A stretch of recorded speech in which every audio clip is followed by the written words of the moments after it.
All right, we're gonna do something today I've been meaning to do for a while on this Porsche 914. The rear glass in these cars, the glue degrades, and I've had them literally fall out just by barely pressing on them. So I don't want that to happen to this car when I'm going down the road. So let's get into how to go about that. So first thing is this seal seals the bottom of the glass and also works to seal the engine compartment lid. I mean, obviously it's degraded. If you're going to re-glue the glass, you need to replace this because that's water leaks on both sides of the firewall and causes rust. I don't think that the glass itself is glued to this seal, so it's independent of what holds the glass in. So on this side, you can see that what little glue was down along the bottom has deteriorated considerably. So the first step we need to do is I got to pull out the trim to get back to the edges of the glass. So I'm going to take the seatbelt off, which I've already pulled this cover. I mean, it just slides off, basically. I got to pull that hanger. Not sure about the target top closer.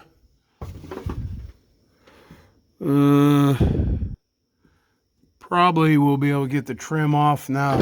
And this is the first time I've dealt with this fifth rear light. I'm conflicted whether I'm even going to keep it or not.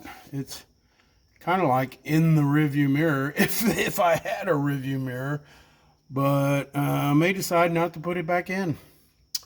So I'm going to be super careful with all this trim because it's 50 years old. It's going to try to crack. So there's always that. Just wanted you guys to see that these seatbelt anchors have three different washers, and then this standoff. All that has to be in the right order and the right orientation for that anchor to behave properly, rotate and all that good stuff. So just be mindful if you take all that apart, try to put it back together the way it was. Yeah, I don't think that fifth brake light was done at the factory. Maybe a dealer option or something like that, but that's pretty janky. I mean, well, that looks proper. That's the ground. It went up through one of the trim hole screws, and then you got two leads. Yeah, I'm just gonna get rid of that because it's trouble. I got that pad off. I tell you, them screws are down in them holes pretty deep. It's a lot of it you're just kind of feeling around. You can see one way down in there, and you're gonna wallow out those excess holes in that pad. There's just no way around it. The good news is they weren't rusted in. You can see there's fresh metal on the screw holes, so I lucked out there. If you had to drill those things out, that pad would just get tore all to hell. It's super brittle. All right, so next step is to knock this glass out, and it won't take much.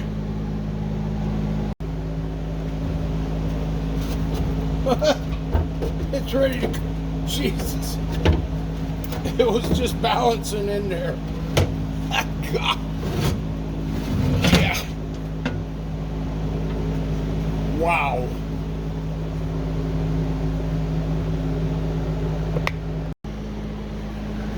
Well, you saw that. I mean, it was just barely hanging in there. Actually, all it was doing was sitting on this edge here. It's just sitting there. Nothing was attaching it up top. So you can see the seal does wrap around the top.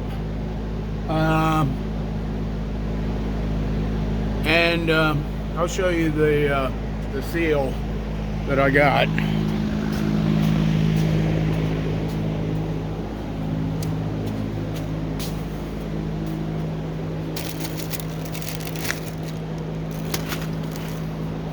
So that's the for the deck lid. That's the one that goes on the edge there. And basically, I got this from 914rubber.com. Looks like there's some little blocks that help you set it in the right position. I guess I'll have to see if I can locate those, exactly where their position is. And then it's I think they call it butyl tape. So, which it's probably about 80 degrees out here right now, so it should work pretty good as far as getting it to adhere. So I'm going to get back in there and find out where these little blocks go and clean up all that old the remnants. Alright, I think this would qualify as a block. Just a little piece of rubber basically.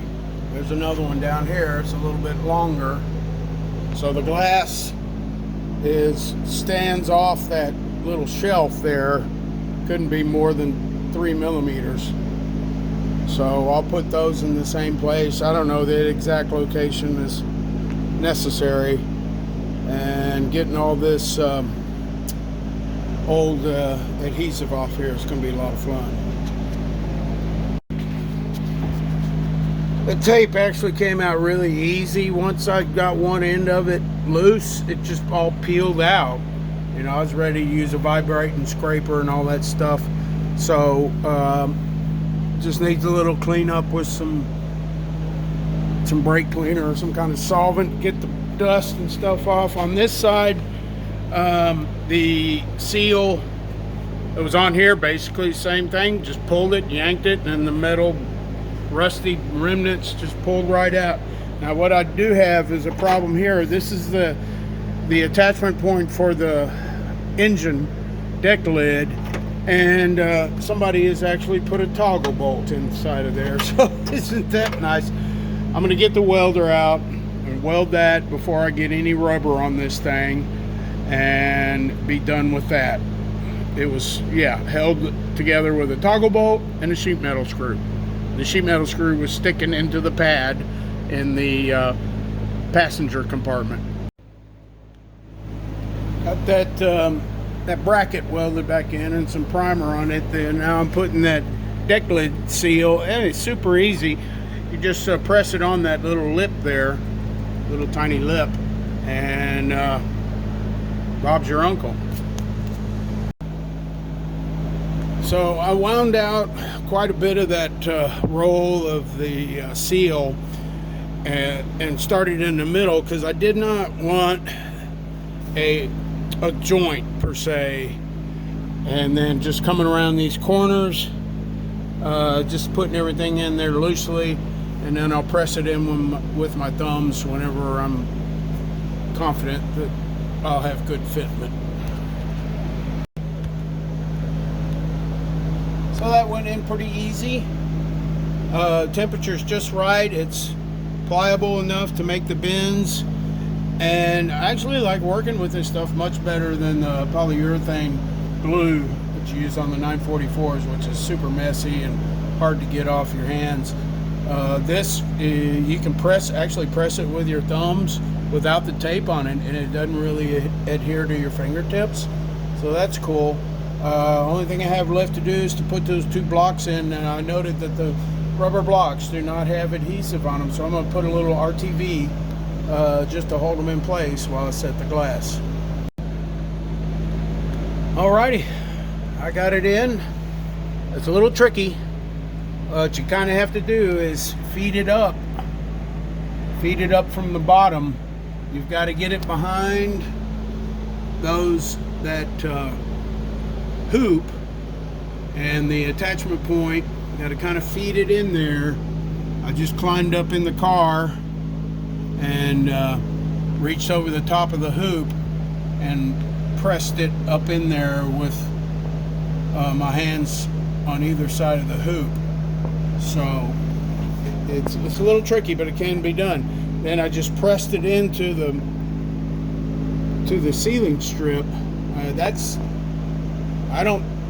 You could probably clamp it up here somehow if you had a big clamp, but clamping glass is fraught with disaster. I think it's going to make a decent seal, a hell of a lot better than it was. And yes, I did leave the University of Tennessee sticker on it. Not because I graduated from there, just because it pays homage to this car's history, and the sticker was really well done and is in good shape. It's retro.